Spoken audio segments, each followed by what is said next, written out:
Olá, meus queridos amigos, começando mais um Torcida Cast, o nosso encontro semanal com convidados especiais aqui na Play Hits TV. E hoje nós temos a honra de receber ele, que é uma lenda viva do futebol pernambucano, doutor Evandro Carvalho. Satisfação recebê-lo, tudo bem, doutor? Prazer meu de estar aqui na Play Hits, no Torcida Cast. Torcida Cast, vamos falar de muita coisa, contar muitas histórias do doutor Evandro Carvalho e falar como é que ele acabou se tornando presidente da Federação Pernambucana de Futebol há tanto tempo. Vamos falar sobre vários assuntos aqui com vocês.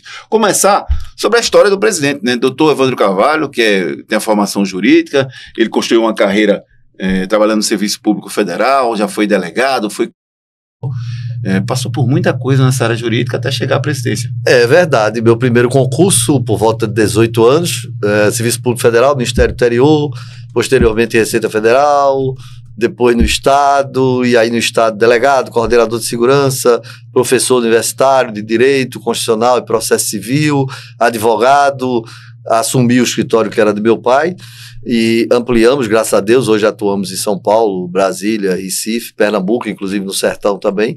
Enfim, foi eu reputo que nós tenhamos tido sucesso, tanto eu como todos que compõem e integram as nossas operações no direito. Presidente da Federação Pernambucana é um homem realizado?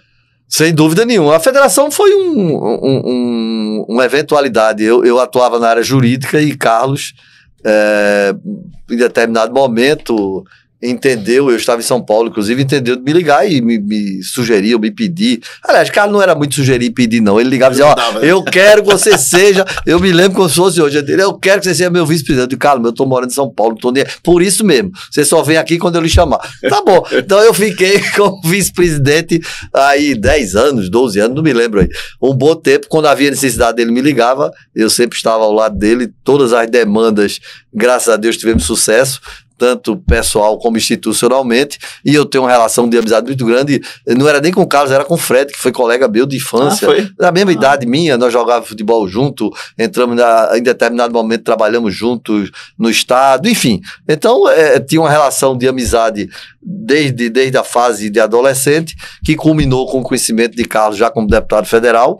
Carlos foi 4 vezes, se eu não me engano, deputado federal, teve uma carreira brilhante como deputado federal, era uma das lideranças e uma das personalidades idôneas que nós hoje temos pouco na política, e Carlos tinha isso.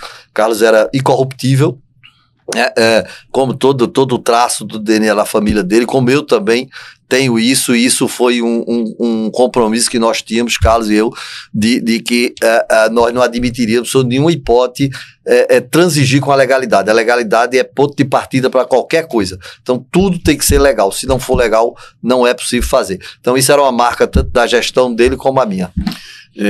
Ele, de certa forma, foi um pouco mentor seu na federação, né? Que ele acabou, você conviveu com ele durante tanto tempo, né?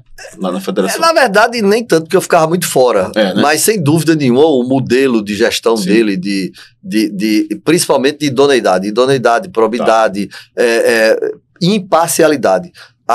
O meu clube é esporte, todo mundo sabe, eu torço pelo esporte. Várias vezes eu tomei decisões contra o esporte e o pessoal do esporte ficava furioso comigo, brigava, rompia, mas não importa. O que importa é que nós podemos até errar, mas errar no intuito de ter a convicção de que agiu acertadamente. Vamos falar um pouquinho dessa época, que você era o torcedor do esporte. Eu ainda sou. Apesar de que eu torço por todos os clubes. Eu assisto os jogos do esporte. Mas você grita gol mesmo assim? Claro, sem dúvida. A diferença é que hoje eu faço isso com todos eles. Náutico, Santa Cruz, Esporte, Retrô. O Retrô quase que eu tenho infarto no jogo, daqueles pênaltis, pega pênalti, perde pênalti, faz pênalti. Então, era uma loucura. Na teoria, quando você entra para trabalhar com futebol, você tem um time, né? Lógico que você tem um time, né? E você, quando você entra, você começa a ver de forma diferente algumas coisas, né? Então, assim, por mais que você seja torcedor do esporte, o grito pro Náutico, o grito pro Santa é praticamente igual, porque você quer... sem dúvida é igual, o Retrô, futebol, né? Todos eles, porque o importante é que nós façamos crescer o conjunto do futebol. E o esporte não pode ser grande se os outros não forem grandes. A premissa é essa. Para que nós tenhamos o esporte novamente da Libertadores da América, é preciso que o Náutico, Santa Cruz e o Retrô acompanhem ele na sua grandeza. Isso é indispensável. Mas você ia com a bandeirinha pro estádio? Sem dúvida nenhuma, ia andando, eu morava na Madalena, nós saíamos andando, Fred foi inúmeras vezes comigo, saíamos andando, ia pra ilha, ia pros aflitos, ia pro Arruda, na época não existia violência, Você andava a cidade toda a pé, passeando, não existia. Existia no máximo briga de remadores, eu me lembro. O grupo do esporte se encontrava com o Náutico, aí brigava, trocava esse papo, e depois de uma semana estava tudo bem de novo, tudo resolvido. O Fred era alvirrubro, né? Fred é do Náutico, Carlos é esporte, Carlos era esporte, Fred Náutico, eu esporte, o grupo era bem divergente. Bem divergente. Eu lembro, presidente, que eu morava ali perto até da antiga sede do América, ali na Estrada Real. E eu ia. Bela casa. Linda casa, né? Eu até soube um dia desse que roubaram os troféus de lá. Eu susto, não sabia faz um disso, bom cara. tempo já. Faz muito tempo. Isso já tem 8 anos, talvez 10 anos. Foi, infelizmente. Celso Muniz ficou muito triste. Celso foi um dos homens que mais cuidou daquela sede. É um grande amigo meu, Celso pai, Celso filho hoje. Também segue a carreira do pai como empreendedor. Mas, de fato, pelo menos o prédio foi tombado.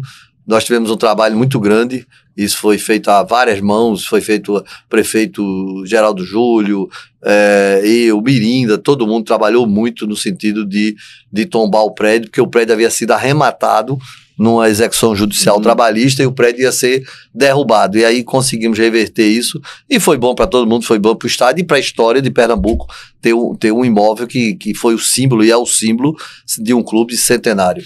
Uma lembrança aí da tua infância, presidente, num clube, no estádio de futebol, algum jogo específico que você estava lá que você lembra? Não? Ah, claro, afinal, o Hexa do Náutico com o Sport dos Estados Aflitos, eu estava na arquibancada exatamente do gol, vai um ponto esquerda lá de 1,50 m, que eu não lembro o nome do Náutico, pela esquerda, cruza a bola e um outro atacante lá. Aliás, os dois vieram da Venezuela, do Paraguai, não sei de onde foi, fizeram o gol e tiraram, e fizeram o Hexa do Náutico e tiraram o título do Sport. Você estava presente no Hexa? Tava assistindo o jogo. Como torcedor do Sport? Eu e meu pai lá em pé, na arquibancada, devia ter umas 35 mil pessoas no estádio, porque na época não tinha esse problema de limite, mas eu acho que tinha mais de 30 mil pessoas fácil.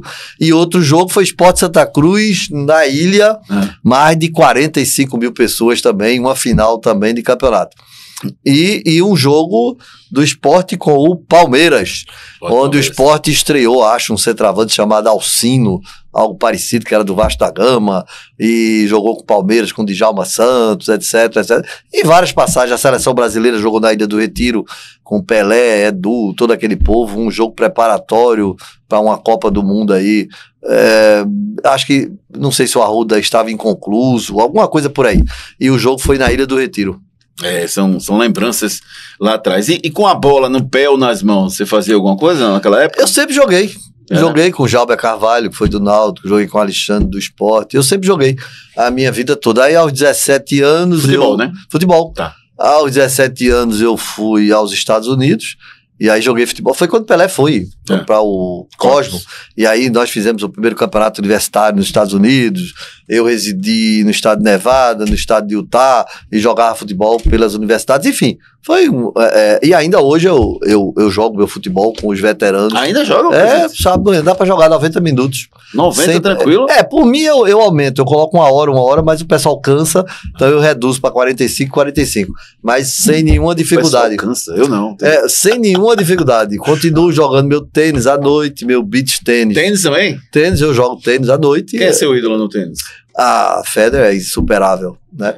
O seu estilo é Federer ou estilo mais Nadal? Assim, não, Federer. Mais Federer. Eu deixei o futebol, tô no tênis agora. Eu gosto muito. E beach tênis, que minha família toda, meus genros, filhos, nora, todos jogos. Eu tenho uma casa, mais de 30. Aliás, minha casa é anterior, eu sei da federação, pelo amor de Deus. Minha casa tem quase 40 anos à beira-mar, então a minha casa tem meu campo de beach tênis à frente da casa, mas eu adquiri, eu nem sequer estava no futebol, para não dizer que foi com dinheiro da federação. Muita coisa se fala, né, presidente? E assim, é até bom você tocar nesse assunto, que assim, o presidente Evandro Carvalho... Sobre dinheiro? O presidente Carvalho... Eu sigo o Carlos Alberto. Carlos Alberto nunca recebeu salário e eu também nunca recebi. Pronto. Isso foi uma temática dele, uma ideia dele. Ele me passou, me mostrou, Evandro, nós temos aposentadoria, ele e eu, nós temos atividades, eu tenho até mais do que ele tinha, então não é que não faça falta, dinheiro sempre é bom, porque você tanto pode usar para si próprio, para ajudar inúmeras pessoas, mas não é imperativo, necessário para a minha sobrevivência do modo como eu vivo. Portanto, como ele abriu mão, enquanto foi presidente Carlos foi presidente 3 mandatos, 4 mandatos, não me lembro. E eu também abri mão e eu nunca recebi nenhum salário da federação. Nunca. Nenhum dinheiro da federação? Nenhum. Isso consta em todos os balanços lá. Eu sempre abri mão disso. Eu acho que só no Brasil, só, se eu não me engano, São Paulo, Rio e Pernambuco. Acho que são os 3. Não, tem mais um. Ou Rio Grande do Sul. São 4 estados no Brasil que os presidentes não são remunerados. Somos nós 4. Por decisão própria. É legal, é permitido, é justo, porque nós trabalhamos, mas nós optamos... O seu trabalho é de graça, presidente? É porque eu já tenho minha remuneração, já tenho 2 aposentadorias, tenho meu escritório. Então, o trabalho é um lazer, é uma satisfação pessoal. Então, não implica em uma contrapartida de pecúnia financeira. Portanto, eu me fico muito feliz de não dar motivo a ninguém falar que eu recebo recursos da federação.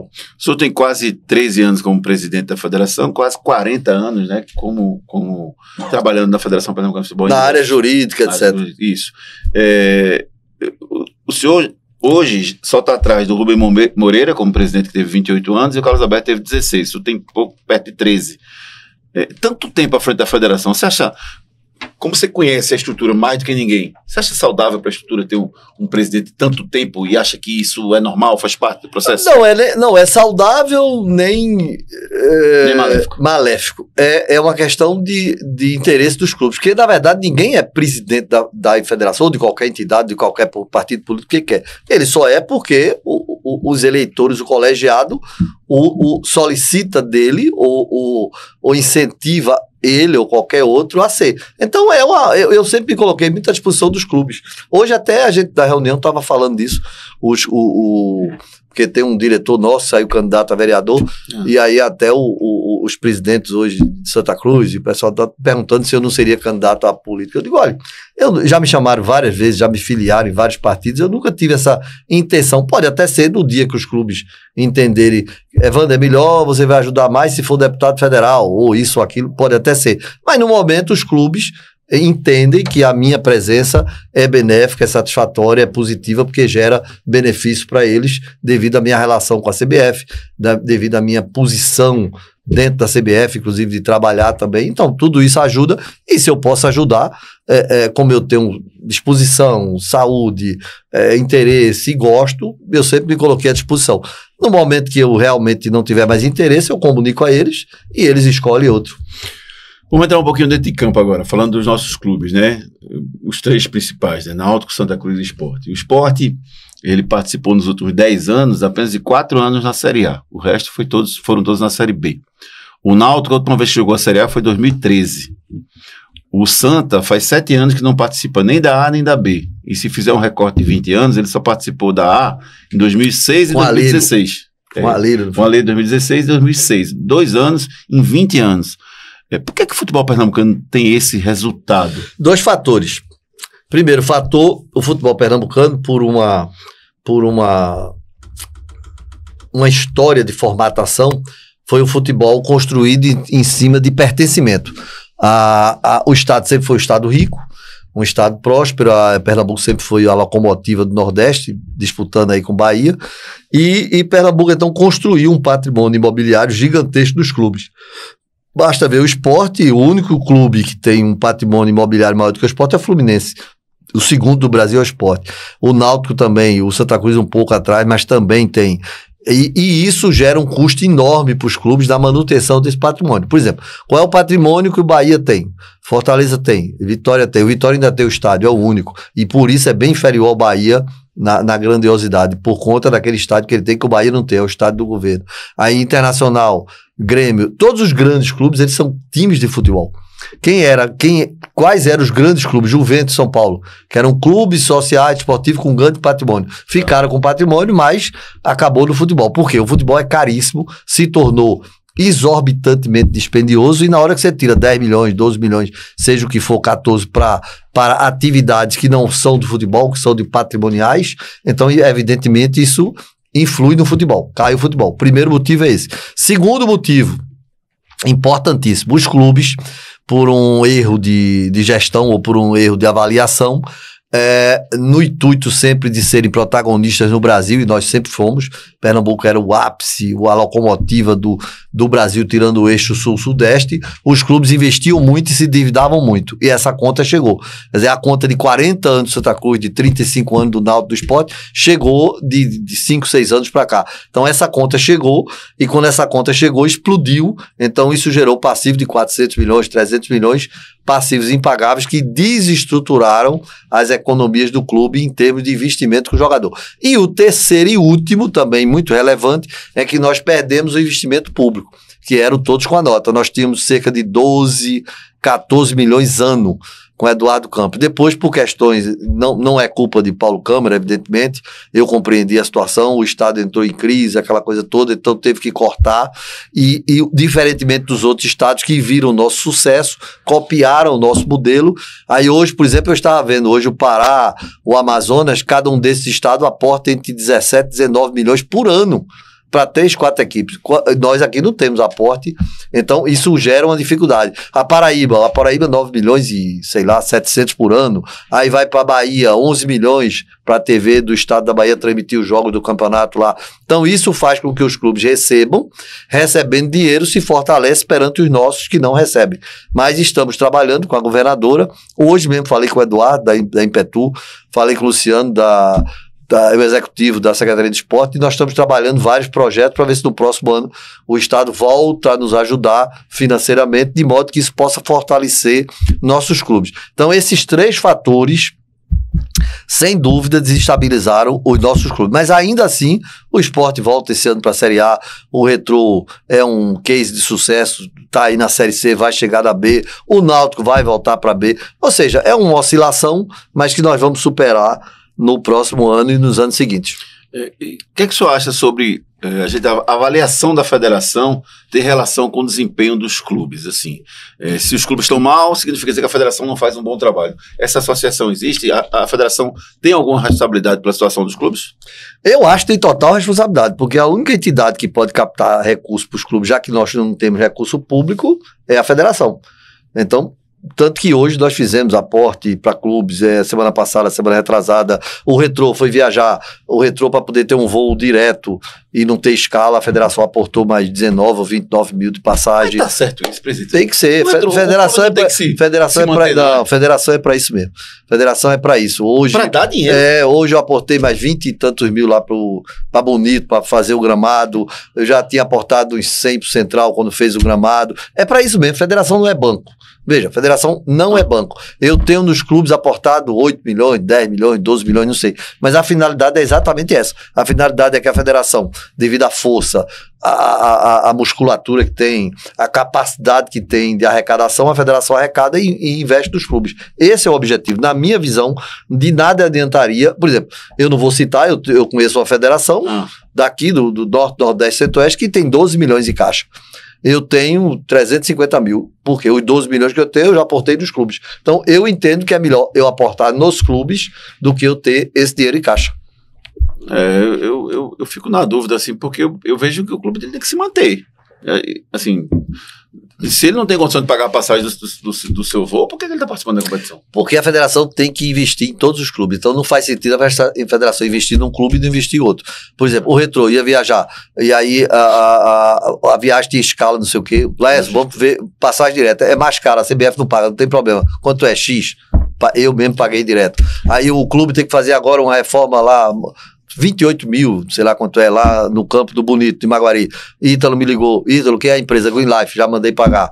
Aí o outro, Central, quando eu fiz, foi 100 mil. O Belo Jardim, quando eu fiz, foi mais 100 mil.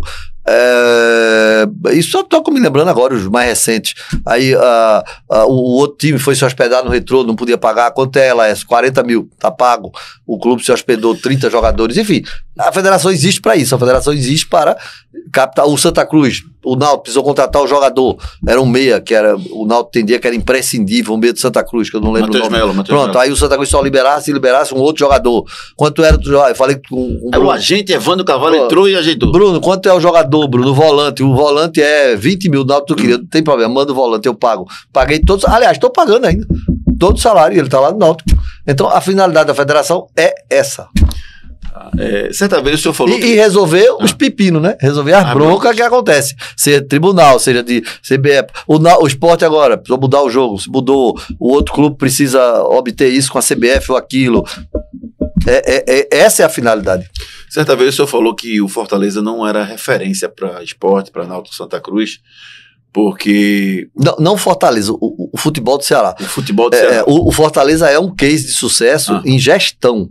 O futebol do Ceará não é, porque se pegar historicamente o futebol, nós somos muito superiores a ele. Quantas Libertadores nós disputamos com o esporte, com o Náutico. Agora, o momento do Ceará é melhor do que o nosso. Mas nem tanto, porque agora o Ceará caiu, o esporte sobe, então voltamos a ficar em igualdade com 2 clubes na Série A. A gente não tem nada a aprender com o Bahia e com o Ceará nesse momento? Não, os clubes têm. A gestão do futebol em si, não. Os clubes têm, por exemplo, o case, a gestão do Fortaleza é muito interessante. O trabalho do Marcelo Paes é um trabalho elogiável. Excelente como gestor. O do Bahia eu não considero. O Bahia, na verdade, se vendeu para uma SAF e deixou de ser um clube. Passou a ser uma empresa de gestores, de acionistas. Então, não tem nada o que aprender, porque é puramente uma empresa de negócio que tem que dar lucro. Pronto. O caso do Fortaleza, não. Fortaleza, como eu acho que o esporte não deve se transformar em SAF. O esporte deve buscar um modelo que obtenha financiamento, mas que mantenha a sua identidade e manter, porque o esporte tem condições de ser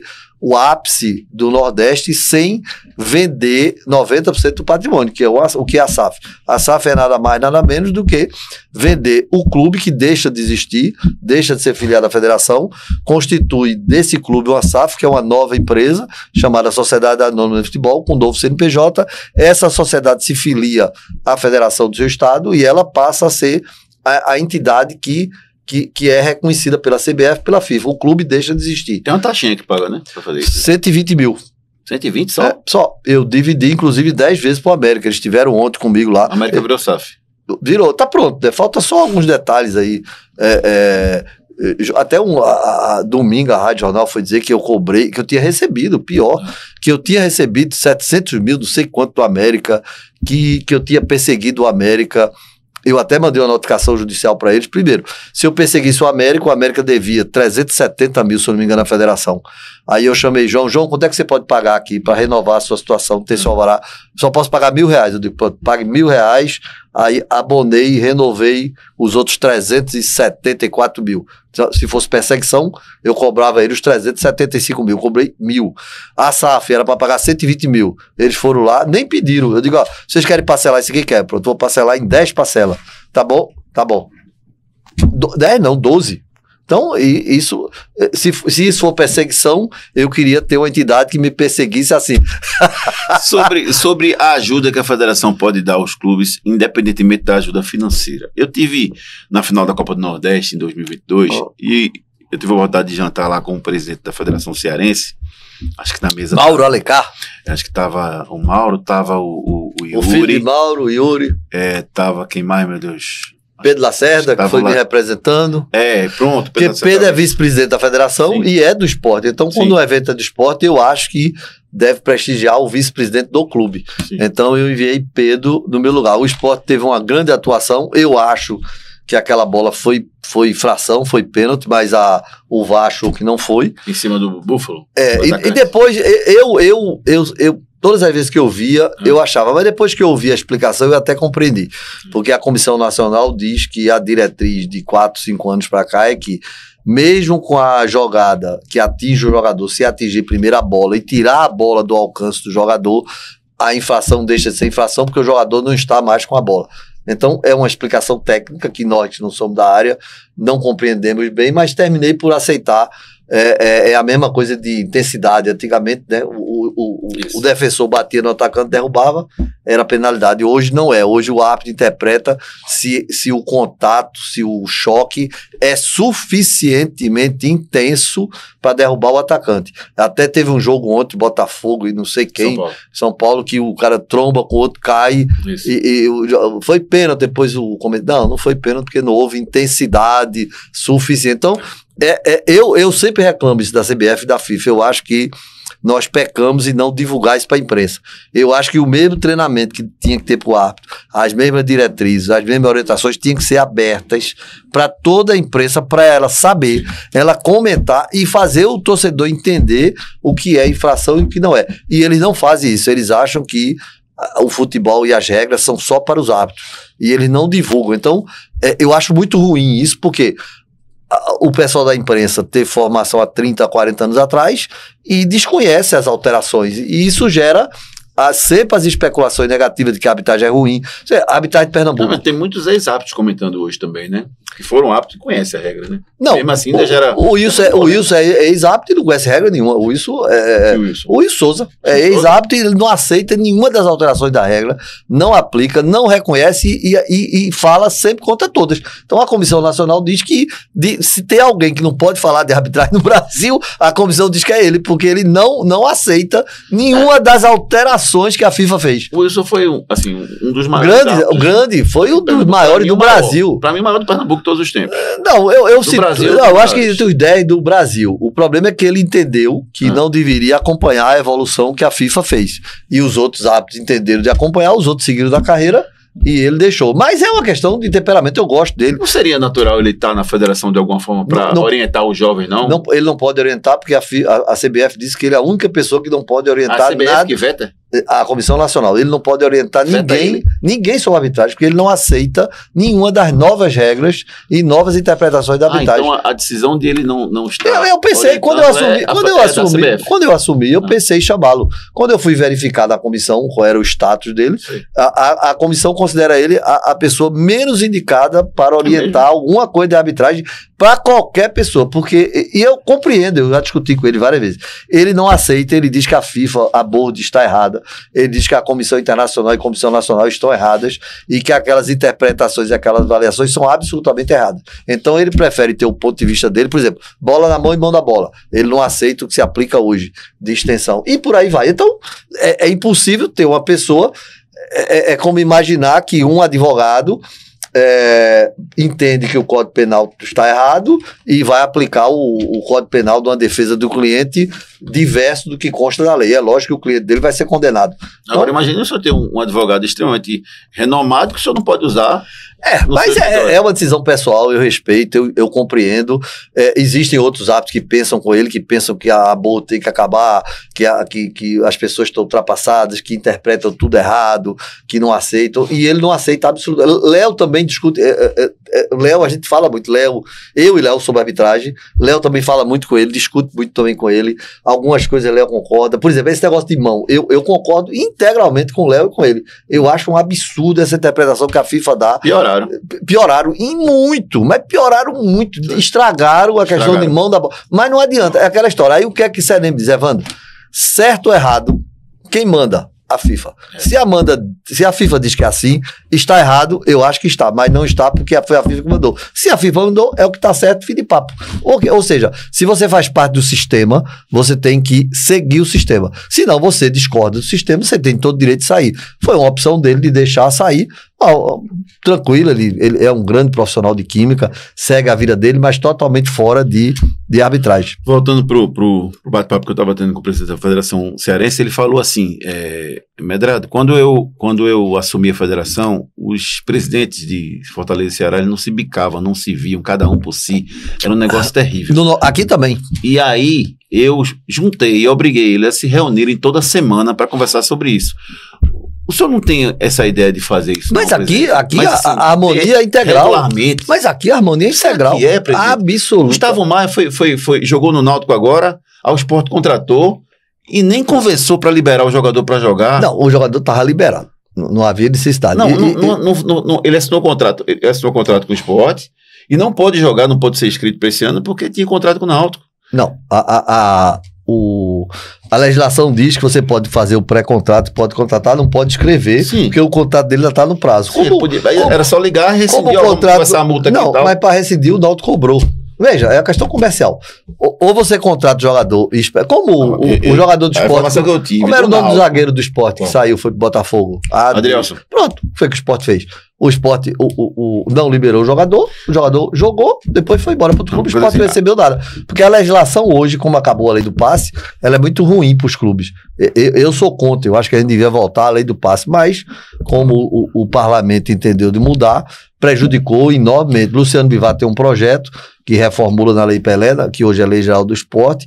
Nós trabalhamos nisso também. Eu acho que tem que voltar ao passe. Porque, por exemplo, se nós tivéssemos com a Lei do Passe, o Náutico receberia um valor para liberar o jogador. Como não tem hoje, o Náutico não recebe nada. O Sport perdeu o Adrielso, perdeu o goleiro, que era também bom, não me lembro o nome, foi para a Arábia. Maílson também perdeu, sem receber um centavo.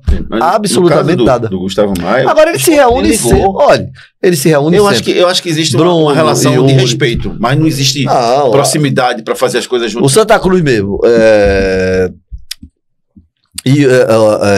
Laércio já me disse, Evandro, que o Santa Cruz precisa de jogador, que eu vou reformular o plantel, vou melhorar, vou aumentar, tá liberado o Santa Cruz. Laércio se pica com o Yuri, Laércio se pica com o Bruno Becker. Isso faz bem pro futebol pernambucano? Laércio já se reuniu várias vezes com o Becker, tá bem demais. Bruno com o Bruno também tá bem demais. O problema de Yuri e Bruno e Laércio é uma questão comercial, empresarial. Mas os clubes, nós nos reunimos lá sem nenhuma dificuldade, sem nenhum problema. O Gustavo vai a todas as reuniões. Respeito, ele se respeita. É, claro. E eu acho que o futebol é isso mesmo. Eles não precisam ter estarem agarrado deles, tem que se respeitar e cada um cuidar do seu e buscar a sua melhoria. A finalidade do futebol é isso, é disputa.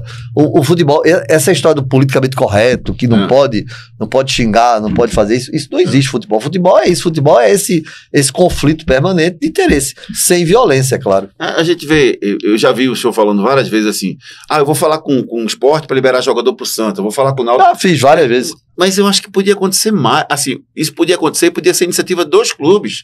O Sport tinha um jogador que estava encostado, era o Vinícius Araújo, aí tinha o Pablo Diego que estava encostado, e o Náutico precisando de jogador na Série C e não tinha. Eu acho que não existe essa boa vontade. Quando conversa, se entende. Na verdade, os presidentes alegam que é muito desconfortável para eles receber jogadores de outro clube, porque a torcida e os conselhos reclamam, porque entendem que isso é uma desqualificação, um menosprezo para o clube. Então, eles resistem muito a receber. Por exemplo, Santa Cruz mesmo, eu me lembro, o ano passado, quando o Santa Cruz estava na crise, eu sugeri reunir todos os jogadores, fazer uma seleção, colocar lá. Pois é. E o presidente não pôde fazer por conta da reação da torcida e do conselho.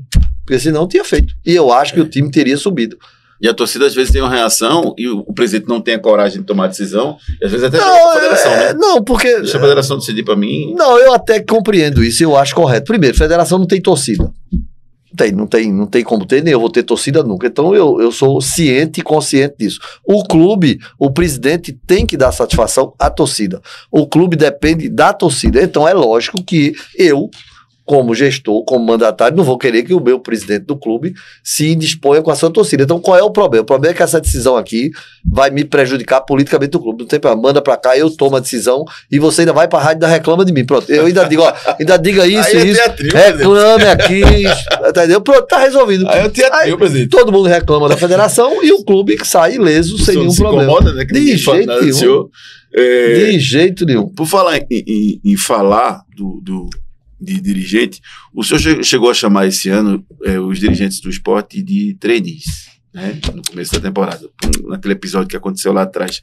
Eles já foram promovidos? Já. Sem dúvida nenhuma. Estão no nível de alta performance, Já. Naquele momento agiram realmente como executivos iniciantes. Fizeram uma crítica infundada. Nós fomos ver a arbitragem, comissão nacional, comissão estadual, o árbitro foi impecável.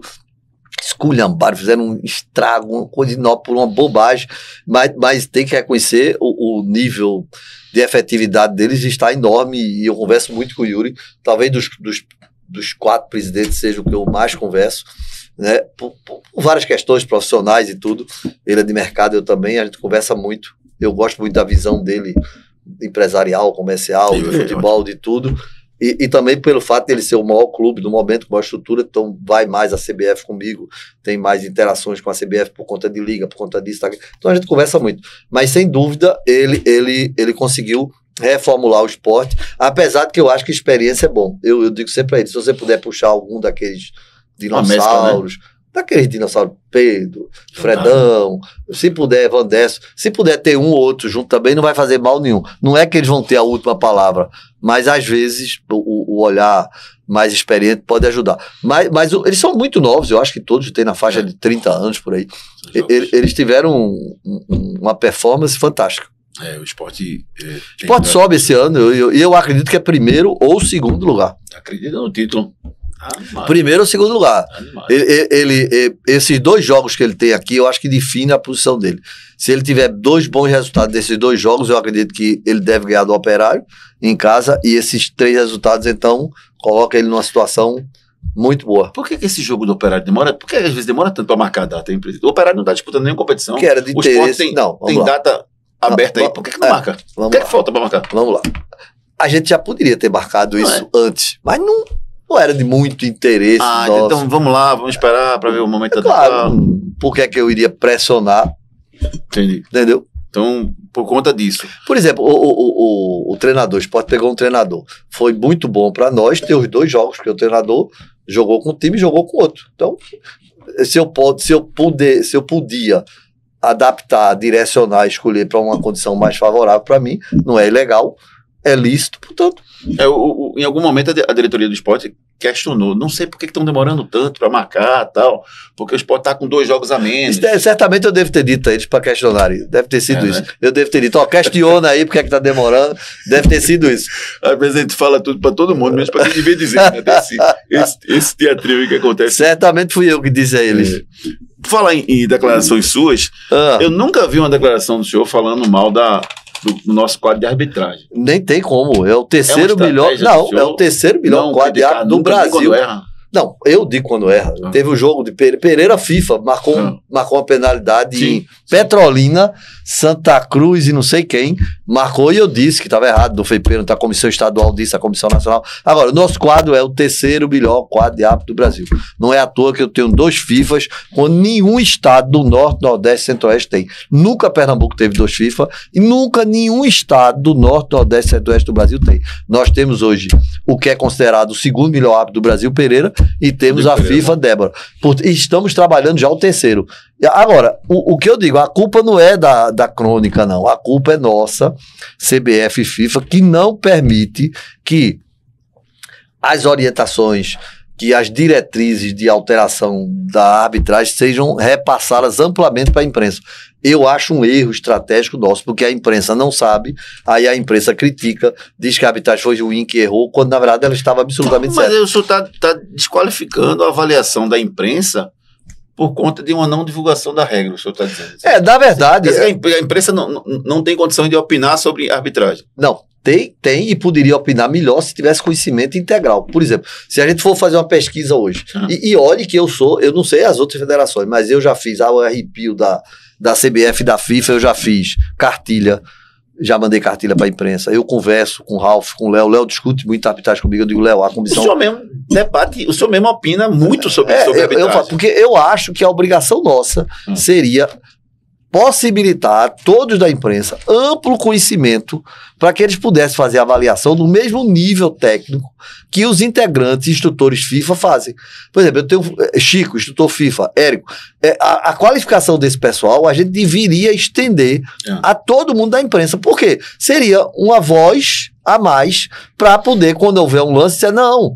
E esse lance foi assim por isso, porque hoje tem um critério de intensidade que não existia. Hoje não importa se bateu, se colidiu e derrubou o atacante, não é pênalti. Porque pro torcedor, ele vai, não, colidiu com o atacante pelas costas, derrubou, é pênalti. Não é, depende da intensidade. Aí pouca gente da imprensa sabe. Se o pessoal da imprensa não sabe, como é que vai defender a marcação da arbitragem, vai atacar a marcação da arbitragem, aí reverbera da torcida, a torcida ataca, aí o dirigente de clube ataca. Então eu acho que é um erro crasso da FIFA e da CBF, eu acho que nós deveríamos dar o mesmo treinamento, a mesma pré-temporada que nós fazemos com os árbitros, eu acho que a gente devia fazer com toda a imprensa. Quando a gente reunisse os árbitros para fazer a pré-temporada no hotel, devia reunir a imprensa no outro hotel e fazer a mesma coisa, para sair os dois com amplo conhecimento da arbitragem. Ou então da divulgação. Né?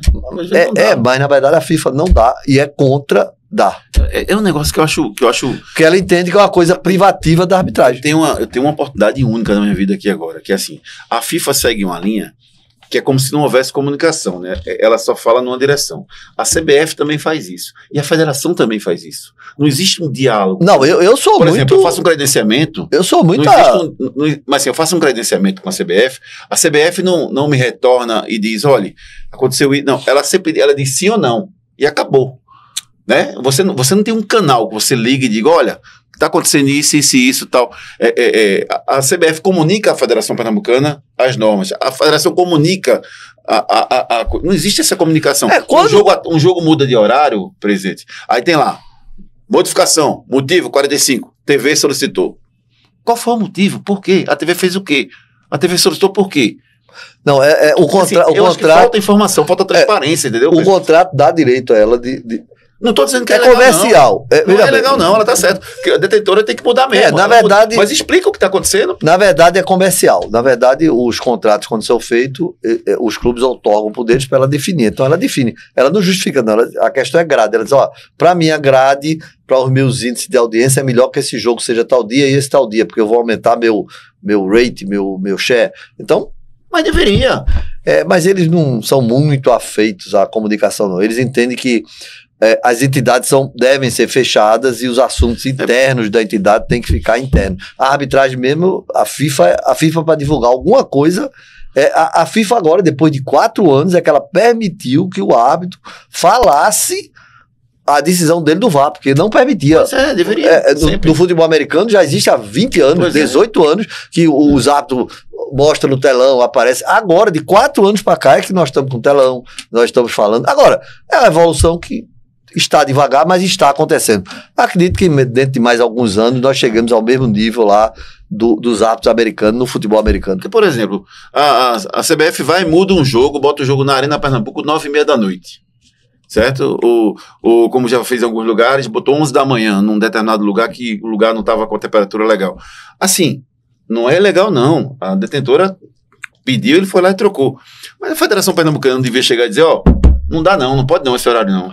Não, veja, a gente só muda jogos em 3 situações. Primeiro, quando o clube pede, nem sempre o clube pede e quer que divulgue. Então, quando o clube pede, a federação faz e não aparece que foi o clube, aparece que foi a federação, a CBF que fez. Segundo, por que a gente faz isso? Para ajudar o clube. Existem circunstâncias, você precisa ajudar o clube teve uma viagem longa, está desgastado, aí procura, a gente muda um jogo, 2, 3 jogos, ou seja, isso é como nós chamamos de tabela dinâmica. Ou seja, você faz uma tabela para ajudar os clubes ou você faz uma tabela estática que não ajuda o clube. Então, eu coloco sempre isso em votação. Vocês querem que a federação atenda aos pedidos de vocês, aí os clubes por unanimidade sempre votam isso. Então, no estadual, a federação muda jogo adoidado. Por quê? Porque os clubes votaram que a federação atenda toda, e os clubes não divulgam isso, não. Os clubes falam direto com a gente, muda meu jogo esse. Aí a gente vê, pode, muda isso. E sai como se você tivesse definido. Exatamente. Mas, na verdade, isso decorre já da votação, da aprovação e do direito que eles têm, que nós demos para ele fazer isso. Segundo, motivo de força maior. Aí é motivo policial, de festa, efetividade, não sei o quê. E o terceiro é a televisão. Então, nós só mudamos, CBF, federações, só mudam jogos nessas 3 hipóteses, só. Não existe outra hipótese. Só falta publicidade. Mas a publicidade da TV, a TV simplesmente comunica e nós atendemos a comunicação. A polícia não é uma faculdade. Quando a polícia diz que não pode fazer, por exemplo, agora, nós vamos ter o jogo do esporte agora... 4 de outubro. 4 de outubro, pronto. Aí cada eleição passou para segunda, né? A STS ligou para nós, entrou em contato, não dá para fazer. Automaticamente nós acionamos a CBF, cogitamos até, tive com o Yuri, nós fomos ver fretamento de avião para o esporte viajar sem escala. No fim das contas, a gente conseguiu fazer o jogo para segunda. Ele teve que movimentar o governo do estado, teve que movimentar a Secretaria de Segurança, televisão. Foi um trabalho enorme para poder conjugar todo mundo, chegar a um termo e fazer o jogo na segunda-feira. O esporte vai jogar dia 7 na dia segunda. 7 a segunda às 9 horas. 9 horas, 21 horas. O horário bom, porque nem é 21h45, nem é 19 por causa do trânsito. Menos 20 que 9h30, né? 9h30 na arena mais tarde. Não, esse horário é o ideal, porque ele é um horário intermediário.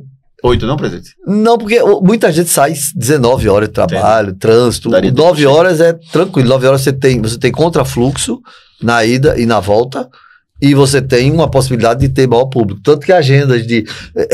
2 horários têm rendas fantásticas. O horário de 11 horas, que nós podemos usar muito pouco por conta do clima, quando podemos nós usamos, e o horário de 21 horas. São os 2 horários que dão melhores renda, a exceção naturalmente de domingo à tarde, porque o sábado à tarde também é ruim. Por que a gente não tem jogo? Não devia ter. Pode ter todo domingo. Pode ter se a TV quiser. Não. A TV não vai querer passar o jogo do Sport 4 da tarde. Se a TV vai passar Flamengo, vai passar Corinthians. Não. Se o clube quiser jogar todos os jogos dele domingo à tarde, ele joga. Ele só vai perder dinheiro. Claro, ele só vai perder dinheiro. Vai perder dinheiro por quê? Claro, porque o contrato diz.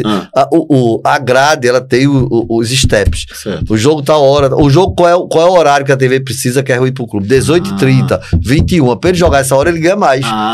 Então é lógico que ele quer jogar. Ele não é. A gente não empurra a goela abaixo, não. Você quer receber ou você quer jogar... O valor é diferente? Claro. Então se ele jogar 18h30 no domingo, que é ruim pro torcedor, repercute financeiramente para ele. E o senhor prefere o estádio lotado ou o clube com dinheiro no bolso? Na verdade, para o clube, o que importa é o aspecto financeiro. Porque o futebol hoje, o Sport está com a folha aí de, 3 milhões, 4 milhões. O Sport já gastou mais de 70 milhões. Não se faz mais futebol como era outrora. O futebol hoje é investimento. E é como a corrida de Fórmula 1. Os carros de ponta, é evidente que uma vez na vida um carro daquele pode quebrar e um carro inferior pode ultrapassar ele. Mas num conjunto de 20 clubes, onde você vai ter 10 clubes, 12 clubes com investimento de mais de 100 milhões, 200 milhões, se você for querer encher o estádio e abrir mão de televisão, você vai ter decesso todo ano. Porque não tem. Futebol, a qualidade do time, com raríssimas exceções, é proporcional à capacidade financeira de investimento do clube. Se o clube pode investir 100 milhões, o futebol dele é compatível com 100 milhões. Se ele pode investir 300, o futebol dele é 3 vezes ou 2 vezes e meia superior ao de 100, e assim sucessivamente. Então o clube tem que pensar nisso. Porque no final, ao fim, ao cabo, o que é que o torcedor quer? O torcedor quer que ele esteja na Série A, quer que ele ganhe. O torcedor quer ir ao campo. Mas se o torcedor tiver que escolher entre ir ao campo e o clube dele ficar na Série A e ganhar, ou ele ir ao campo e o clube dele descer para B, para C e para D, ele prefere assistir em casa e o clube dele ter dinheiro para ficar permanentemente na Série A e ganhando. Então, torcedor se acostume com... Para ter dinheiro no bolso, tem que ter o estádio vazio, o jogo 18h30. Na verdade, o que existe no mundo hoje é um conceito de fan time. É o conceito de tempo de diversão. Os estádios, o conceito de arena é esse. O que é o conceito de arena? É um espaço VIP, com ingressos caríssimos, com champanhe, cerveja, uísque. O Brasil nós é que ainda temos no Brasil esse modelo de viabilizar uma área do estado para a população mais carente. Mas se você for Estados Unidos, qual é o ingresso dos Estados Unidos que custa menos de $400? Nenhum. Europa, o continente asiático, a população de baixa renda não vai ao estádio. Ela assiste o jogo pela TV, porque ao estádio vai as pessoas de alto poder aquisitivo que vão gastar no estádio. Nós aqui, por essa tradição, essa história de futebol brasileiro, é que nós entendemos que nós temos que manter esse traço da nossa cultura. Então os clubes abrem mão, os clubes deixam de receber e nós mantemos no estádio. O ticket médio de Pernambuco é menor do que Amazonas. É uma coisa incrível. Nós temos ingresso aqui de R$10, R$20. É impensável. Quando a seleção brasileira vem jogar no Brasil, é um problema sério com o patrocinador, porque a seleção joga no Brasil, o patrocinador arrecada $1 milhão, sei lá. Quando joga fora é 10. Porque no Brasil nós temos essa veia e o que eu acho que nós temos que preservar, nós temos que manter, mesmo sendo contraproducente do aspecto financeiro, mesmo sendo ruim para o clube, mas eu acho que a gente tem que manter esse DNA da população simples, carente, apaixonada de ir ao estádio. Agora, realmente é difícil, cada ano fica mais difícil para o clube, porque o clube pensa, eu coloco ingresso a R$10, estudante 20. Acho que o ingresso mais caro que nós temos é R$40. Acho que o jogo do Brasil tinha ingresso de R$800, alguma coisa assim, nesse último jogo agora, Curitiba. O padrão, e olha que é inferior à Europa e Estados Unidos. Mas se você, agora o jogo São Paulo e Botafogo, o ingresso mais barato foi R$400, se não me engano, R$500. Então é difícil você fazer, mas você pensar que vai fazer um jogo Santa Cruz, você tem ingresso de R$20 e R$40, você não faz. Teórica, por exemplo, me preocupa muito a SAF Santa Cruz chegar e dizer, não, meu ingresso vai ser 200 e 100. Me preocupa muito isso, porque ela a visão do financista, do investidor da SAF, não é a visão minha, a visão de Bruno, a visão do torcedor, não é. Ele vai dizer, ó, eu comprei um produto, esse produto tem que me dar retorno financeiro. Para me dar retorno financeiro, quais são as minhas equações financeiras? Quais são os meus vetores de receita? Patrocínio, isso, aquilo, renda. Por que é que eu vou fazer o ingresso de 10? Eu me preocupo muito e acho que nós vamos ter muito atrito, muita dificuldade quando ele disser, não, meu ingresso não vai ser R$20, não, nem R$40, não. Eu acho que nós temos que buscar convencê-los de que uma parte do estádio ali em cima, a gente faça um ingresso simbólico de R$20 e que ele possa oferir receita fora do estádio. Mas isso é uma coisa que tem me preocupado, porque o poder aquisitivo da torcida da Cruz é muito diverso da do esporte e da do Náutico. Presidente, sobre o Campeonato Pernambucano, né? Vem aí o Campeonato Pernambucano 2025. Série A1. Né? Vai ter o Conselho Arbitral agora dia 16. Nós estamos fazendo a Série A3 agora. Tá rolando a 3, acabou a 2, que o Jaguar e o Decisão. Subiram. Vão para a Série A. Tá rolando a 3 e vai ter o Conselho Arbitral agora 16 de outubro. De outubro, para a Série A1. A minha sensação, presidente, é que em relação às vistorias dos estádios, que se o senhor fizer uma vistoria assim, firme mesmo, não tem nenhum estádio no Sertão Pernambucano para acontecer. Não. Nós temos o melhor conjunto de estádios do Nordeste. Nenhum estado se compara a nós, tanto que eu já fiz jogos de outros estádios. Vamos lá. Então. Bonito. Top. Inclusive com o investimento agora da federação também no gramado. Gramado impecável. Estádio e gramado. Impecável. Aí, Sertânia, iluminação de LED, estádio impecável. A Sertânia tá na Série A, tá? Foi pra Série A. Ah, subiu agora com decisão, tá? Okay. Petrolina, o problema do Petrolina era o gramado, mas o estádio é bom. Mas ainda tá com problema o gramado. Nós jogamos, o gramado Petrolina sempre é complicado. Eu acho que o gramado central, nós gastamos todo ano. Todo ano tem problema no gramado central. Todo ano eu invisto dinheiro, porque o terreno é ruim, falta água. Agora, é aquela história. Ou você faz. Porque os estádios são divididos em 5 steps. São degrau, né? Step 1, 2, 3, 4, 5. Então, step 5 nosso, o que é? É arena, ilha. É a Ruda, que agora ficou ruim, porque teve muito jogo, mas vai recuperar para janeiro, então, e Aflito. Então, nós temos 4 estádios com Step 5. E você se recorda, do ano passado, o primeiro jogo do Petrolina, eu tirei o jogo do Petrolina, porque o estádio estava ruim. Então, nós só admitimos para a primeira divisão estádios com Step 5, 4 e 3. 5, 4, 3. Então, se o estádio não tiver um mínimo de nível 3, que é um bom gramado, não é excelente, mínimo, não tem jogo, a gente transfere o jogo. Então, isso faz com que nós mesmos façamos investimento financeiro e os clubes também. E aí, não tem aquele jogo, mas aí o jogo seguinte, se recuperar, tem. Tem, lógico. Aí não causa um desequilíbrio, não? Não, porque o mando de campo é do clube. O que exerce o mando de campo é o clube. A federação não tem poder de tirar o mando. Se ele tem um impedimento no estádio, o jogo tem que acontecer, porque nós não temos data. Se nós tivéssemos data, como antigamente, que o campeonato ia até setembro, outubro, não haveria problema. Mas nós só temos 12 datas, 13 datas. Então, não tem como dar um deadline, não. Se o estádio estiver pronto até tal data, você participa, senão você não participa. Não, porque a vistoria ela é mensal. Eu tenho que refazer. Uma coisa é o gramado, por exemplo, a luz. Queimou a luz, eu tenho que trocar. Leva 20 dias, 15 dias para trocar, porque tem que chegar a LED, no caso da Arena da Europa, dos Estados Unidos. Então, daqui a 30 dias, 15 dias, 20 dias, o estádio está pronto. Não tem como vetar o estádio. Entendi. Como é que está a situação do Salgueiro? O Salgueiro ter uma estrutura nova, tem um grande investidor, que é o Everton, da Motec. É dono de startup, de investidor pesado, tem tecnologia de ponta, trabalhou já para a CBF, trabalhou já para os governos, é um dos investidores do Salgueiro. Então, o ano que entra, pretende colocar o Salgueiro numa situação de clube empresa de SAF. Tem como fazer futebol no interior sem o apoio da prefeitura local, não? Você acha? Não. Tem que ter. Não tem, por quê? O futebol é caríssimo. Vamos lá, a federação paga todas as despesas, o campeonato é 0,800. O clube não paga nada. Arbitragem, estrutura de campo, organização, funcionários, exame de doping, registro de jogador, transferência, não paga nada. A federação paga com a receita que ela recebe da televisão. A federação gera a receita e a federação paga. O clube tem que pagar os jogadores. Aí, a folha de jogadores é 300 mil por mês. Ele não vai conseguir isso no comércio. Então, se ele não tiver 100 mil, 200 mil da prefeitura todo mês, para o resto ele buscar do comércio, ele não faz.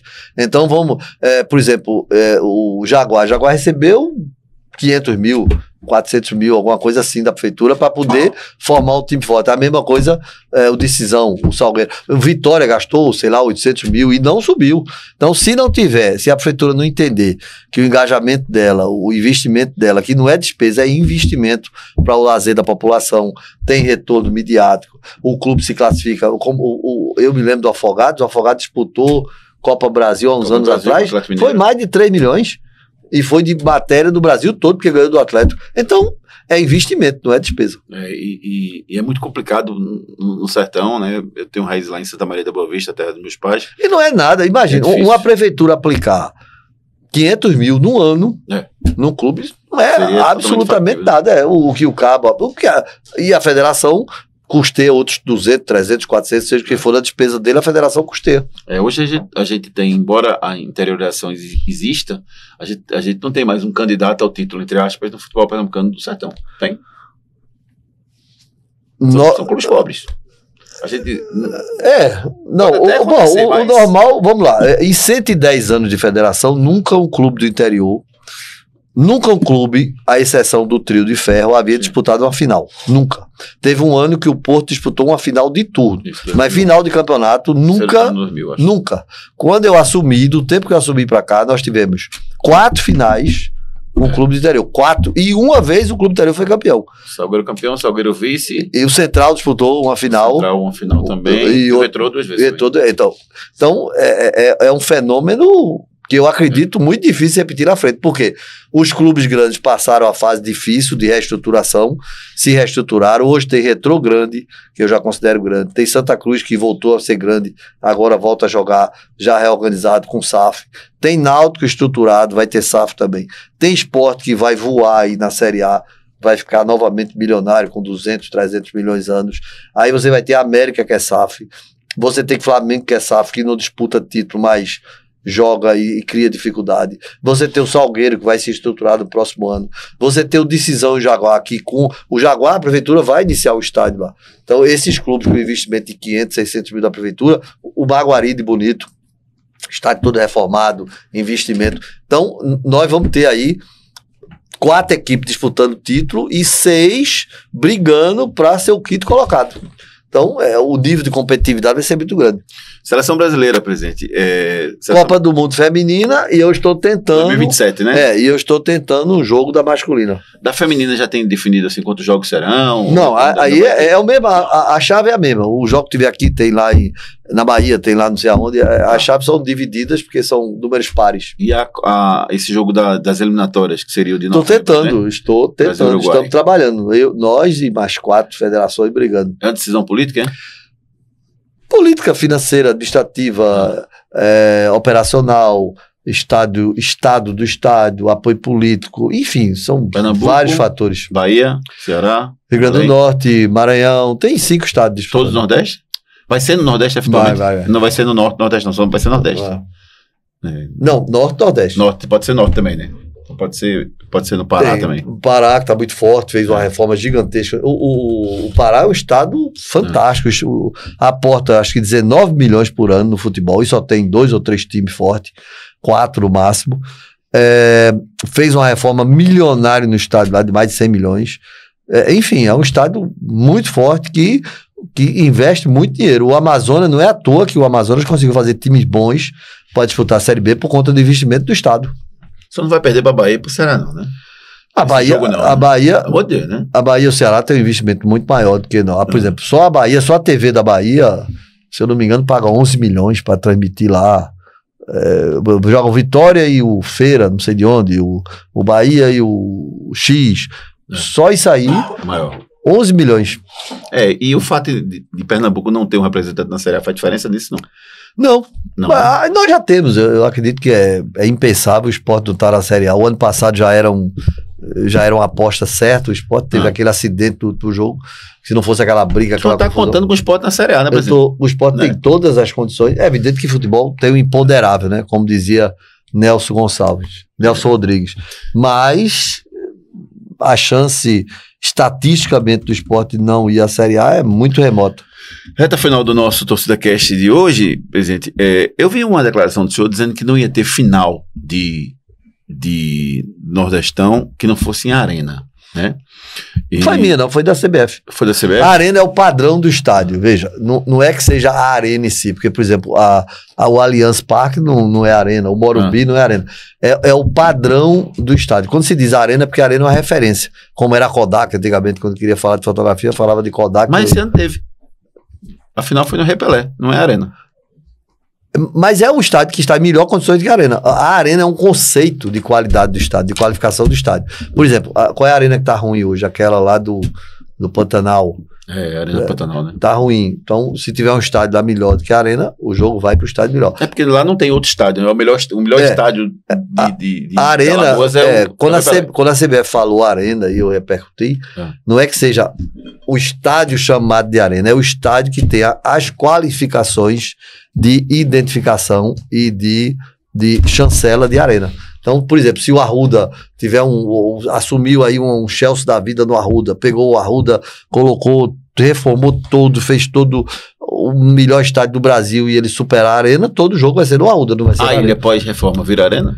Não, a reforma é muito simples, é uma reforma básica e estrutural. A reforma foi eletricidade, que a cidade estava completamente desestabilizada e inadequada para o estádio, então ela foi toda refeita desde a entrada dos ramais de energia da Chesf para toda a parte de LED, tudo isso, e banheiros, é um facelift.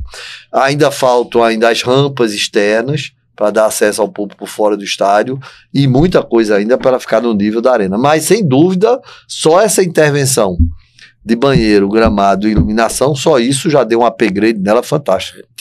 Tinham me falado que a ilha pós-reforma ia ter reconhecimento facial. Não sei se já vai ter. Na verdade, eu considero isso uma perda de tempo absoluta. É mesmo, presidente. Absoluta. Não tem estádios que tem um reconhecimento que cruza com o cadastro. Faleceu semana passada um torcedor do Sport no Arruda. Foi de um jogo Goiás Sport. O jogo foi na Arena. Sport e Goiás. O torcedor não estava na arena. Se juntou com um bocado de bandido igual a ele e foram para a torcida do Santa Cruz, porque foram invadir, não sei lá. Por azar deles, chegaram lá, tinha um grupo maior de Santa Cruz, entraram em confronto e ele foi agredido até a morte, morreu. Pronto.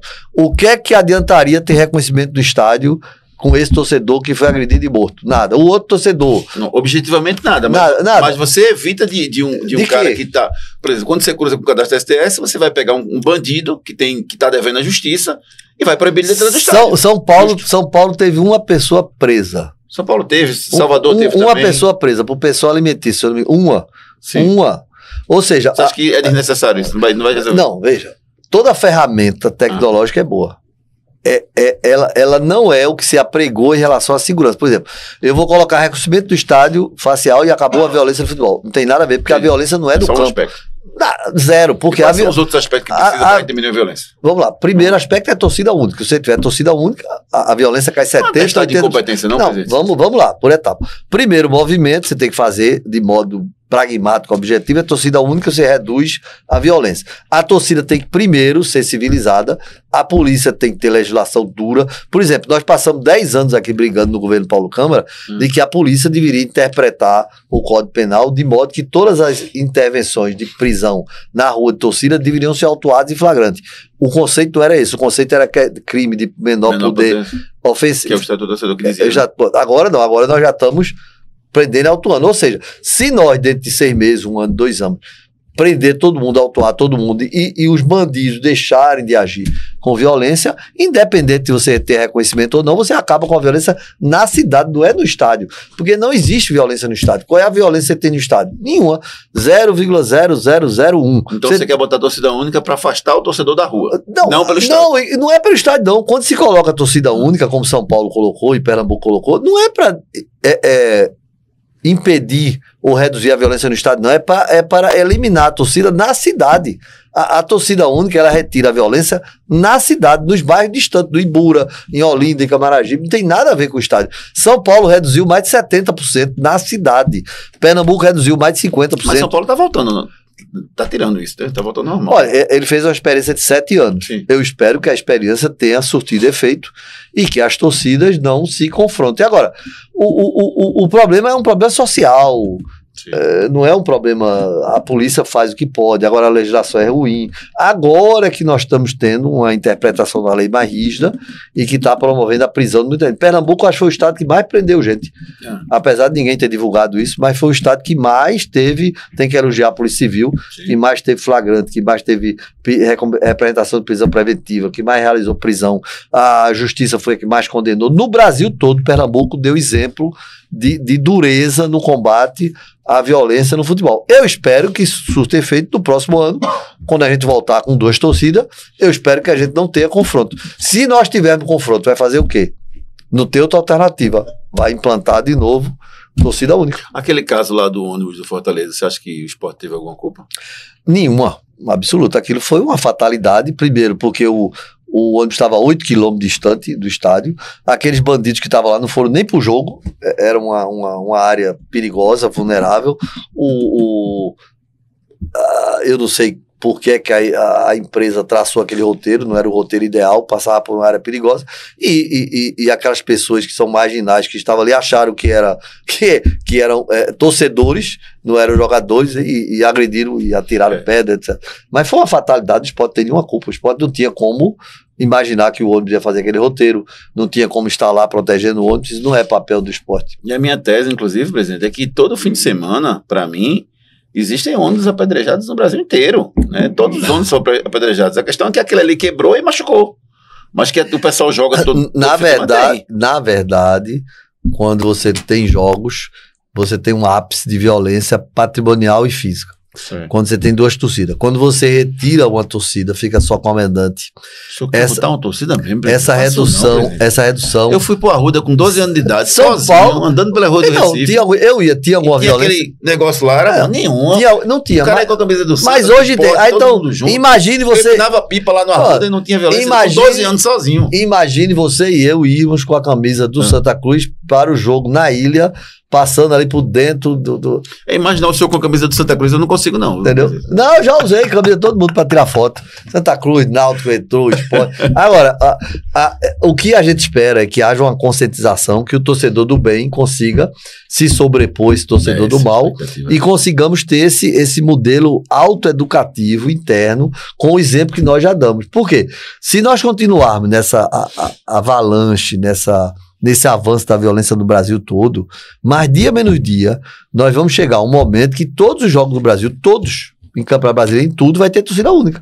Porque não há como a sociedade conviver. E os exemplos estão aí. Quando São Paulo mostra uma redução de 73% das ocorrências policiais na cidade, isso é um dado que dá uma tranquilidade enorme para a sociedade. A sociedade vê, bastou tirar a torcida do Santos no jogo com o Palmeiras, do Corinthians no jogo com sei quem, bastou tirar que nós tivemos quase 80% de redução. Quando volta, nós temos mais de 70% de violência. Então, vamos esperar que as leis sejam mais duras, vamos esperar que as operativas policiais consigam prender mais gente, que a justiça consiga condenar mais gente e que isso possa, de alguma maneira, educar o torcedor e que ele deixe de agir como marginal e haja como torcedor, como era antigamente, quando você ia a jogo, eu ia a jogo e não tínhamos nada dessa violência. Eu me lembro, a gente ia pro jogo Sport e Náutico, que era o que ocorria, mas o Santa Cruz naquela época não tinha essa relevância toda, era a época do Hexa, né? Sport, Náutico final, acabava o jogo, ia tomar cerveja, o Náutico sempre ganhava, era feliz da vida, a gente sempre perdia, mas tomava cerveja todo mundo, comia lá a galinha lá, não sei como era a fritura lá, o que tivesse, a batata frita, ia todo mundo pra casa dormir, no outro dia, normal, estudar e vida que segue. Vida que segue. Presidente, eu tô com umas perguntinhas aqui dos nossos seguidores, pra gente fechar a nossa participação aqui hoje. Ele diz aqui, ó, Luciano Guimarães, mas muitas das perguntas o senhor já respondeu, viu? Luciano Guimarães, sei que vai negar e te conversar. Quanto você ganha na federação? 0. Já falou que 0. E é mesmo, é engraçado que tá lá no balanço da contabilidade. Poderia ganhar. E eu até digo, as outras federações têm salário em torno de 20 mil. Eu ganho, não é mérito meu não, quem me disse isso, quem me ensinou isso foi Carlos, que também não recebia. Entendeu? Fernando Taxista, boa noite, Júnior. Por que vão ter os outros jogos nos outros estados normalmente com as eleições e aqui em Pernambuco tem que mudar? Porque a polícia solicitou e nós somos aliados e alinhados ao governo Raquel Lira. E eu, principalmente, que fui da área de segurança, eu tenho essa network muito forte com a SDS. No momento que a polícia me solicitou o adiamento, alegando que era conveniente, era necessário e que ela gostaria que eu fizesse, então nós atendemos. Fred Carvalho, não seria viável a final do Pernambucano em jogo único, na arena, com torcida mista e a melhor campanha jogar pelo empate? Assim teríamos um grande show, com vários eventos, até para quebrar mais os problemas e teríamos um espetáculo, segundo Fred Carvalho. Vamos lá, a torcida única numa final do estadual ela não é viável por questões comerciais. Por quê? Porque o rate, que é a questão de avaliação, de aposta, o share, que é o índice de audiência, ele é medido e só as semifinais e finais sozinha responde por mais de 50% da audiência. Se você tira uma final, você vai reduzir drasticamente o investimento da TV, porque o que gera audiência estrondosa da TV são semifinais e finais. Se você retirar uma final, por exemplo, nós pegamos aí a final do estadual em Pernambuco, dá 70%. Quer dizer, nós tivemos, para você ter uma ideia, um dado interessante. A final, os jogos agora de Pernambuco, do último campeonato, nossa audiência dobrou, foi muito maior do que todas as finais do Brasil todo. Nós só perdemos para a final da Copa Brasil e para uma quarta de final da Copa do Mundo. Ou seja, o resto a Globo mandou para a gente o relatório, nós batemos todas as audiências da Globo. Então não faz sentido, nem a Globo vai querer, nem os clubes que só tenham uma final. Júnior Santos, boa tarde, Evandro Carvalho. Você pensa em renunciar ao cargo? Sua gestão, desde que assumiu, é um fracasso. Eu não acho. Do ponto de vista financeiro, é a mais exitosa. Os clubes nunca receberam tanto dinheiro. Se nós considerarmos a gestão da federação de Rubem Moreira até Carlos, não deram aos clubes 20% do dinheiro que eu dei.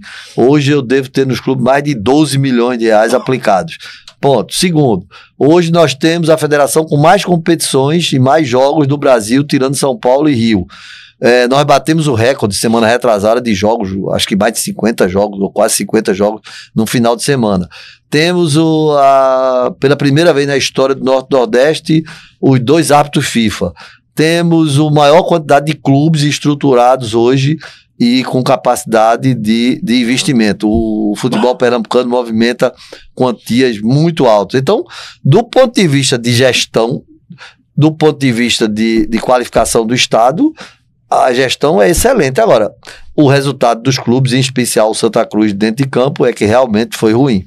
Arlenildo Silva, por que não ajuda o Central a trocar o gramado? Já fiz isso. Não é a primeira vez não, já gastei 2 vezes e já estou gastando de novo. Sabe o que eu acho que seria bem legal lá, presidente? Se a gente fizesse aquele estádio, o Lacerdão, tipo uma arena do sertão. Porque aí todo mundo jogaria lá. Aquele estádio vai sair de lá, fatalmente. Ele não vai ficar lá. Então construir em outro lugar. Ele vai sair. Nós já estamos trabalhando nisso, não é de hoje, já tem 4 anos, porque ele fica dentro da cidade. Ele tem problemas operacionais, tem problema de logística. O Central tem uma área muito boa fora, na BR. Então, aquele estádio, pelo crescimento urbano, pelas propostas, pelos projetos, vai beneficiar muito o Central, do ponto de vista econômico e financeiro, aquele estádio vai fazer. Mas mesmo assim, eu acredito que de estádio do interior, sem dúvida nenhuma, acho que foi o estádio que eu mais investi. Eu já fiz Poço lá 2 vezes, eu já fiz Gramado, da outra vez que eu não me engano foi 100 mil.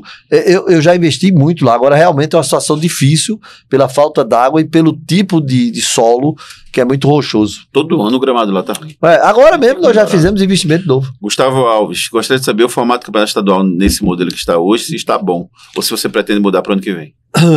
Uma pergunta interessante. De todos os modelos até agora, foi o que mais nós conseguimos nos aproximar do objetivo da CBF e dos outros estados do Brasil. Muito bem.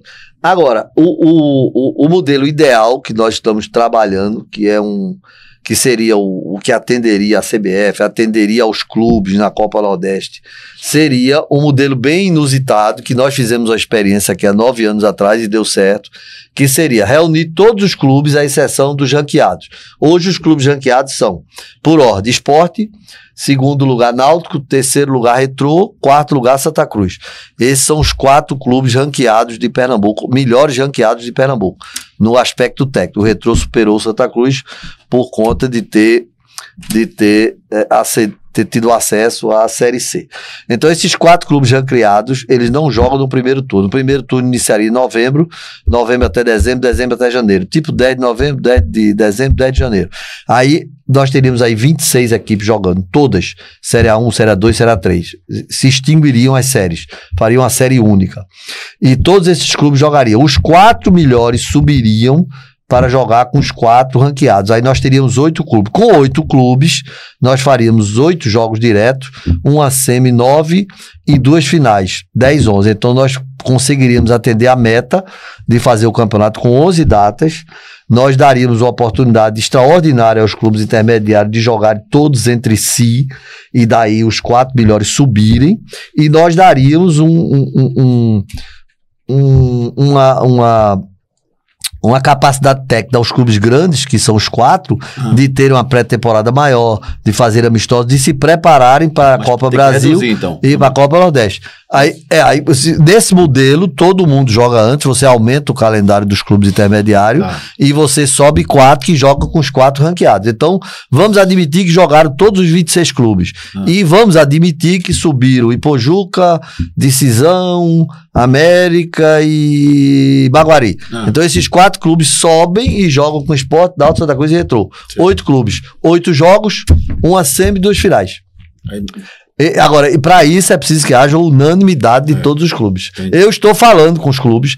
Hoje já tive conversa com o Sport, com o Retrô, já tive conversa com o Náutico e Santa Cruz hoje também. Isso também foi pauta. Já tive conversa com Decisão, com Jaguar, com vários clubes. Nós estamos trabalhando. Só para a gente fechar aqui, uma última pergunta do Maurício Severini. O que a federação pode contribuir para tornar o futebol pernambucano protagonista no Nordeste outra vez? Do jeito que as coisas estão indo, já o futebol paraibano passa a gente, com todo respeito ao futebol paraibano, e a mesma pergunta do André Ventura. Não, o futebol paraibano está muito longe. O André Ventura diz aqui, gostaria de se perguntar, Evandro, o motivo do desempenho dos clubes pernambucanos estarem distantes dos demais do Nordeste, do Vitória, do Bahia, do Fortaleza, do Ceará. Não, o Sport não está distante, vamos lá, o Sport está no mesmo nível de Bahia. Tá. Claro, tem nenhuma dúvida, tanto que vai estar na Série A. Bahia e Fortaleza? O Sport está no mesmo nível? No mercado você tem 3 clubes no Nordeste, você tem Bahia, Ceará, Bahia, Sport e Fortaleza. Aí segundo plano vem Ceará e Vitória. E aí os outros. Então o Sport está ali. Agora, os 3 motivos que geraram a queda técnica dos nossos clubes foram esses. Os clubes acumularam débito de 100 milhões, 200 milhões, 300 milhões, 400 milhões em 40 anos, e esses débitos explodiram nessa década. Então, aí não houve jeito. Os clubes entraram numa ciranda financeira muito ruim. Além disso, nós perdemos uma receita de 12, 14 milhões. E os outros estados que não tinham essa receita passaram a ter essa receita dos governos, né? Exemplo do Pará, do Amazonas, da Bahia, da Paraíba, enfim, de todos os estados. Todos os outros passaram a ter receita e nós perdemos receita. Então isso, sem dúvida, gerou uma deficiência financeira dos nossos clubes em relação ao investimento. Mas ainda assim, o Sport conseguiu superar tudo isso, o Retrô superou, nós estamos aí com a América virando SAF, nós temos o Retrô com nível de SAF, de qualificação de empresa, nós temos o Flamengo de Arco Verde, nós temos o Salgueiro que deve voltar o ano que entra como SAF, nós temos o Central que vai voltar a disputar agora a competição nacional, e nós temos a possibilidade do próximo ano de subir o Náutico e o Santa Cruz. Presidente, uma data para o Pernambuco voltar a ser o número 1 do Nordeste. Um ano. 26. 26, Pernambuco vai voltar a ser o número 1. Basta o Sport ter o acesso agora e permanecer. O Retrô subir para a Série C. O Santa Cruz subir, o Retrô subir para B. O Santa Cruz subir para C. E o Náutico subir para B. Aí nós igualamos a Bahia, porque aí nós já teríamos passado o Ceará e igualaríamos novamente a Bahia. Final do nosso Torcida Casting, como o senhor já disse em alguns momentos, Romala culta, causa finita. como dizia meu saudoso pai, NEC Plus Ultra, programa melhor do que esse, impossível.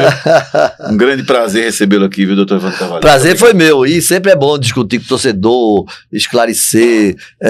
Esse ano eu acho que a minha ideia de colocar a imprensa no Conselho Arbitral, o torcedor vai poder ouvir ao vivo. Transmita no seu canal, pessoal, parabéns ao pessoal do canal, Bruno Noblar, nós fomos eleitos aí a segunda melhor TV do Brasil. Transmita no canal. Nós estamos já com esse projeto, isso aí nós vamos fazer. Nós hoje temos mais transparência do que isso é possível. E nós transmitimos todos os jogos, não foi? Estamos transmitindo tudo, né? Nós hoje somos só São Paulo nos supera em termos de TV. A qualidade é muito boa e o investimento foi alto, mas compensa. Então, eu digo, a federação vai bem, a federação investe bem, a federação estrutura bem, a federação realiza o maior número de competições. Nós vamos fazer agora pela primeira vez, nós vamos nos igualar à Copa São Paulo. Pela primeira vez agora, nós conseguimos, já depois de 3 anos de investimento CBF e Federação, nós vamos ter a Aldeia Cup e nós vamos ter as 2 competições em novembro e dezembro, Copa Atlântica. Essas 2 competições vão estar no mesmo nível da Copa São Paulo. Vamos receber Palmeiras, Santos, Flamengo, Fluminense, Internacional, Grêmio.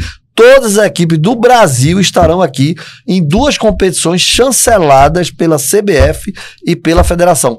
Todos os jogos realizados do Retrô. Ou seja, nós vamos movimentar 30, 40 milhões de reais nessas 2 competições para os clubes em movimentação de atletas, de empréstimo, de venda. Portanto, é a primeira vez que um estado fora de São Paulo consegue a hegemonia em competições de investimento de base. Então nós nos equiparemos a São Paulo com a Copa São Paulo. São Paulo tem muito mais clubes do que nós, mas todos os grandes clubes da Copa São Paulo estarão aqui numa competição muito mais qualificada, porque só tem os grandes clubes. Nós não temos nenhum clube intermediário. Não vai ter nenhum 13 de Piracicaba, 11 de Piracicaba, não vai ter nada. Só vão ter Sport, Náutico, Santa Cruz, Retrô, Bahia, Vitória, Ceará, Fortaleza, Palmeiras, Flamengo, Fluminense, Internacional, Grêmio, Atlético Paranaense. Só vai ter a nata, o top, jogando novembro e dezembro, 60 dias em Pernambuco. Federação Pernambucana de Futebol só perde para Paulista, olha lá então.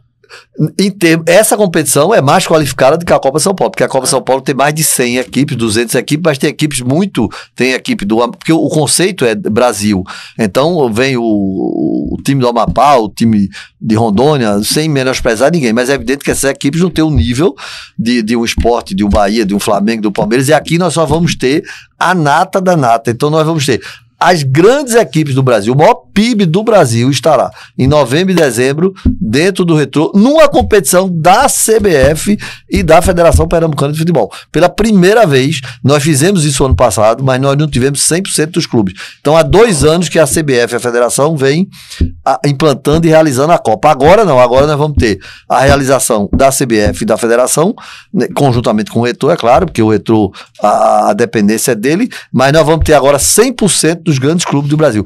Todos os grandes clubes do Brasil vão estar em novembro e dezembro em Pernambuco, jogando no Retrô com transmissão ao vivo dos jogos. Na TV FPF e TV aberta também. Beleza. Presidente, obrigado. Foi um grande prazer recebê-lo aqui. As portas estão abertas aqui da Redes FM. Prazer foi meu. Quando tiver pergunta do torcedor, pode fazer. Vamos transmitir o Conselho Arbitral para o torcedor tirar dúvida e vamos em frente. Pernambucano 2025, que seja o melhor pernambucano de todos os tempos.